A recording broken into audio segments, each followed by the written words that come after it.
روایتو کې راځي یو ځل یو ماشومو یتیم ماشومو پلار یې مړ و د مور په بدن باندې زړې کپړې وي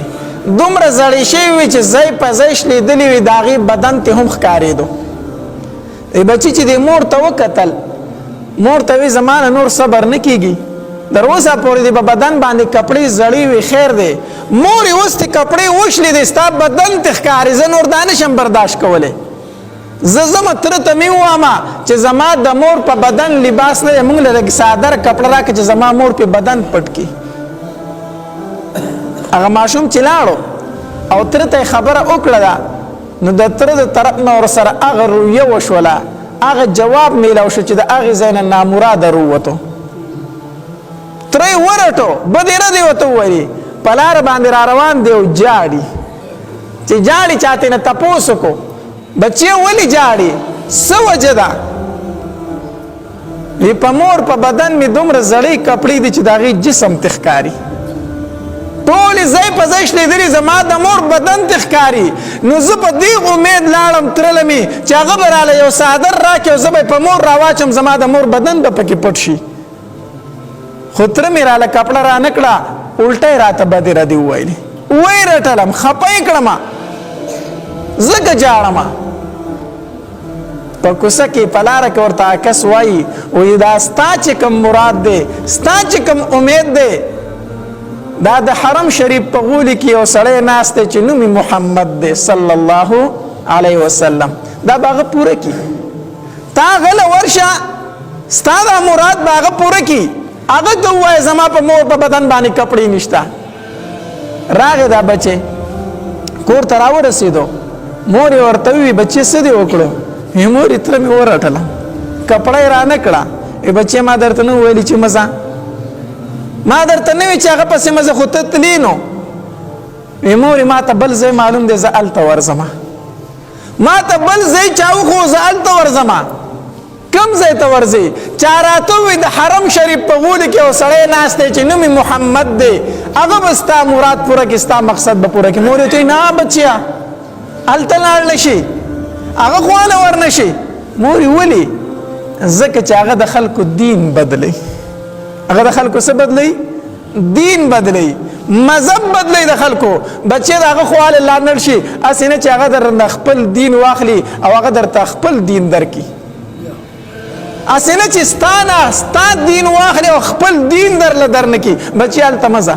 هلته بچې هوښیار شوی و لوی و وی مور زه ستا ډېر تابعدار بچی ما مور زه ستا ډېر وفادار بچی ما دا کېدی نشي چې ستا سره بې وفایي وکړم او ستا دین پرېږدم او د هغه دین ومنم دا نشي کېدی ماشوم روان شو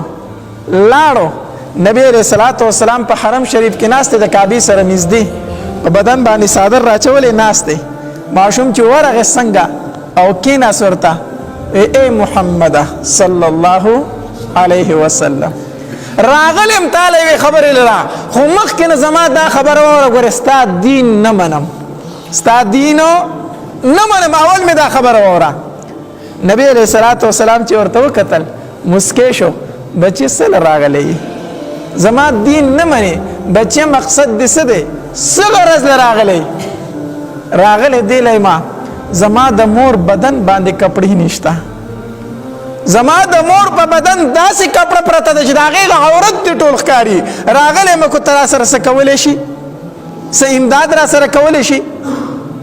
نبی علیه الصلاة وسلام د خپل جسم نه څادر راغونډ کو هغه ته یې په غېږ کې ورکړو دا د مور له اوسه د ځان نه څادر راټول کو ماشوم له ورکو دا د مور له اوسه ماشوم څادر راغستی دی راوړو او چې څنګه کور ته راورسېد په خپل مور باندې څادر ور واچو څادر د چا دی د دواړو جهانو د سردار څادر دی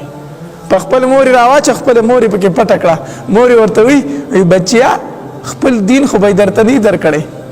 ستا نه خو به ستا دین نه اغستی خپل دین خو به یې در باندې نه منلی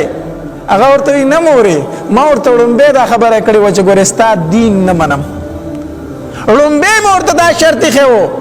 چې مقصد مې دی غرض مې دی خو ګورې ستا دین نه منم مور چې هغه صادر په ځان باندې را بند کو او ځان په کې را پټ کو داسې ورته وکتل بچه دغه دین به اوس مونږ منو دغه دین به اوس مونږه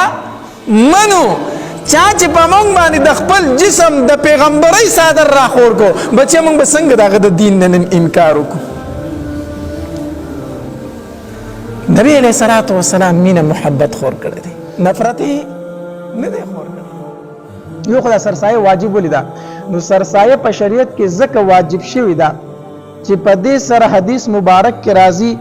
دی روزه کې د انسان نه کمې کوتاهی شوی دی په دې سرسایه سره الله تبارک وتعالى هغه کوتاهی د انسان معاف کړي روزه دی نیولې و چې کنزل به د خلینه وتی بل څه غلط خبره به کړي نو په سرسایه سره هغه تمام کوتاهی د روزه الله تبارک وتعالى سکی معاف کړي بل روایت کې راځي په دې سرسایه سره د انسان د روزه درجه د قبولیت ته ورسی درجه د قبولیت ته کیږي ورسی نو سرسایه ډیر لوی فضیلت لري سرسایه پچا باندې واجب ده پچا باندې چې زکات فرض ده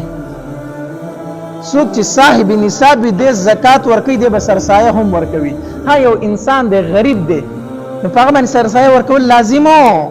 نه دي دا خبره یاد وساتئ بعض خلک په ځان اور سره پکور کې 15 روپۍ نه بیا هم دې سرسایه ورکوي په دې باندې سرسایه لازمو نه ده سرسایه په غنی باندې په مالدار باندې چې څوک د زکات ورکولو طاقت لري د سرسایه هم ورکوي سرسایه پچا باندې ده دا خبره یاد وساتئ چې په هر سړی باندې د خپل ځان او د نابالغ بچو سرسایه په سړی باندې واجب ده په پلار باندې د خپل ځان او د نابالغ ماشومان سرسایه صدا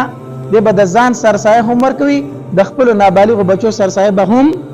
د بالغ بچی سرسایه په پلار باندې نشته دی د خزې سرسایه په خاون باندې نشته د خزې سرسایه په خاون باندې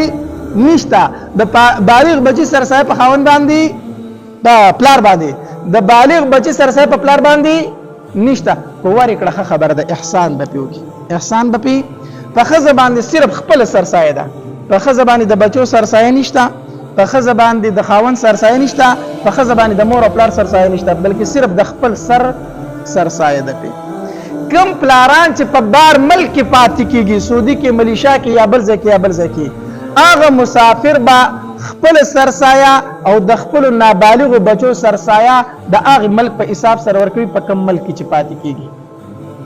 په ملیشیا کې پاتې کیږي د ملیشیا په حساب سره د خپل ځان او د نابالغ بچو سعودي کې پاتې کیږي د خپل ځان او د نابالغ بچو سرسایه به د هغه ملک په حساب سره ورکوي ځکه نابالغ بچی چې دا تابع د پلار وي نو پلار چې په کم ځای کې د خپل سرسایه په کم حساب سره ورکوي هغه حساب سره بده دو نابالغ بچو سرسایه ورکوي پوه شئ پوه نه شئ یا تاسو نه خبره ده چې هغه سرسایه ال تقریبانانو ته ورکي او کو دلته ورکي الته ورکي او کو دلته ورکي سمانا الته درنګو په حساب سره چې کوم سرسایه ده هغه په حساب سره د پاکستان کې پاکستاني روپۍ ورکي خو حساب به د هغه زیي چې الته دلته درنګونو الته مثال په تور شل رنگي مثال په تور یا لس رنگي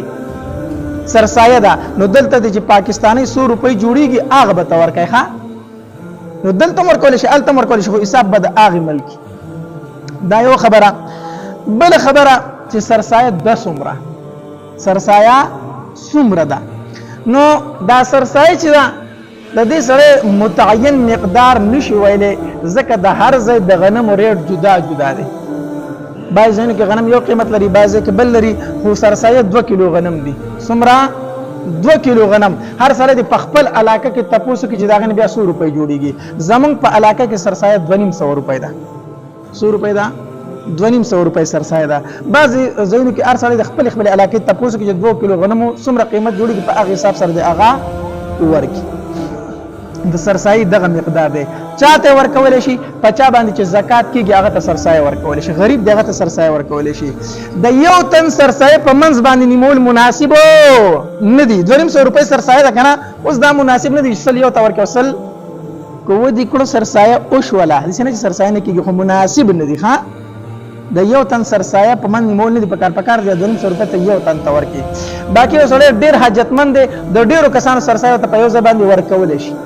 یو تن ته د ډیرو کسانو سرسایه ورکول شي نو دا هم ضروری ده په هر هغه چا باندې سرسایه کیږي چې بچا باندې زکات کیږي هغه ته سرسایه ورکولی شي. الله تبارک وتعالی دې د عمل کولو توفیق را نصیب کړي. واخر دعوانا الحمدلله رب العالمین. داسې ښایسته بیانات اورېدلو دپاره زموږ یوټیوب چینل واجد اسلامیک سټوډیو سبسکرایب کړئ. په دې به تاسو ته انشاءالله العزیز ښایسته واقعیاګانې او بیانات میلاویږي او د غنټې د نشان د سره لږې تاسو ته آینده نوې ویډیوګانې مخې ته راځي. والسلام. ډېره مننه.